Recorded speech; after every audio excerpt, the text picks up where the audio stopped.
Hi, buddy. Welcome to the end of the course, U.S. History 797. I really enjoyed this class. I like the seminars. I like to be able to do the research and write. My name is Matthew Blackwelder. I have a master's in American history.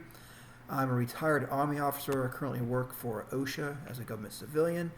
Been retired since 2017.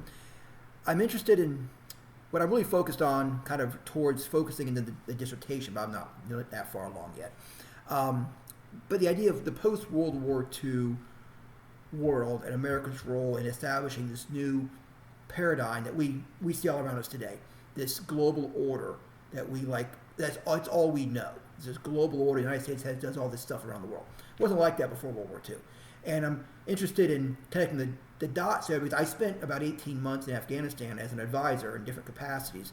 And so I've seen us at work as United States and Western elements in different places, and I've seen us try to make things better. And if you trace back to the Vietnam War and the French Indochina War in 1950, you start to see the roots of our involvement in this way in these countries, and it's all tied back to mutual security. How can peace be fostered? If you take underdeveloped countries, and this all came from Truman and Marshall and Eisenhower, and if you can take these underdeveloped countries and you can build their military, if you can build their economy, if you can build them as a strong democratic type of government, then you can foster peace, because these kind of countries who have that potential aren't apt to go to war, they're not apt to be invaded. And so we got ourselves involved in that. So we saw that, you see it all over the place, but my experience in Afghanistan kind of has made me become interested in this. So what I focused on in this paper was the transition between Harry Truman and Dwight D. Eisenhower, and how the general idea of what became called mutual security, how it survived that transition. Because mutual security, the Truman Doctrine, Truman's four-point program, things like the Marshall Plan, aid to Greece and Turkey, the Berlin airlift, there's a whole list of things, in Europe in particular, that Eisenhower or Truman came up with, implemented, and found a lot of success in Europe. It wasn't strongly supported by part of the Republican Party, and it didn't find much success in the Far East. So places like China fell during the Korean War. There wasn't much focus in the Far East. So Eisenhower came into office in 1952, but maintained the program despite the Republic. He was a Republican. Despite pushback from the Republican Party, he maintained it. It's important. How did that happen? It could have died. Eisenhower could have just put that in the back burner or just let it die.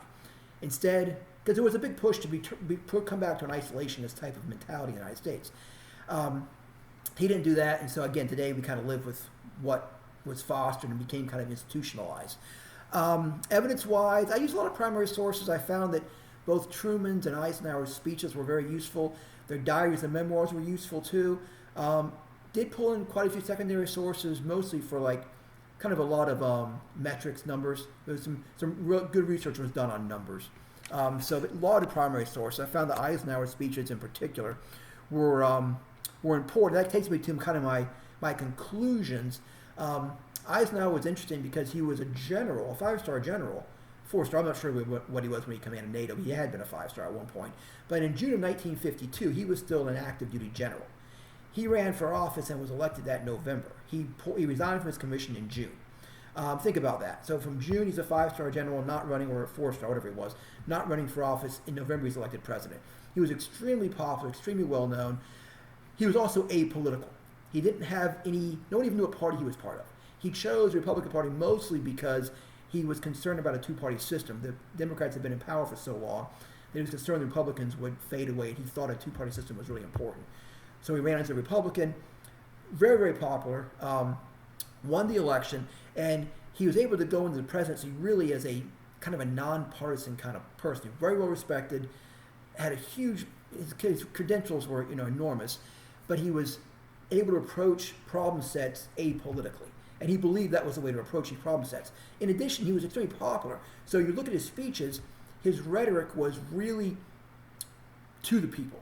He understood that if you can compel the people to feel a responsibility, like he used a lot of, and Truman did this too, but Eisenhower really perfected it. If you use a lot of rhetoric about, our responsibility to foster peace, in Eisenhower's mind, you could develop peace through mutual security. He was also a fiscal hawk. He wanted to save money. He didn't like spending money on military stuff. He actually, there's a speech where he loathed spending money on military stuff. So mutual security, if you can put, a small amount of military forces to develop foreign military forces and help in their own defense, then you can save money. So that was but in the end, my conclusion was that, one, Eisenhower strongly supported his program because he was a man of peace. He thought mutual security could foster peace, and he was able to use his apolitical position, and he was able to use a kind of a public populist rhetoric to get the American people behind it. So in the end, he was able to take a program and help it become more institutionalized so it could survive his administration, and JFK continued it on. And today we have it kind of, it's what we live with. A lot I didn't touch on. There's a whole idea of offshore production, which is a big deal if you think about where did manufacturing go? Well, the idea started during this era. So anyway, I'm out of time. Good course. Thank you all. I appreciate it. Good luck.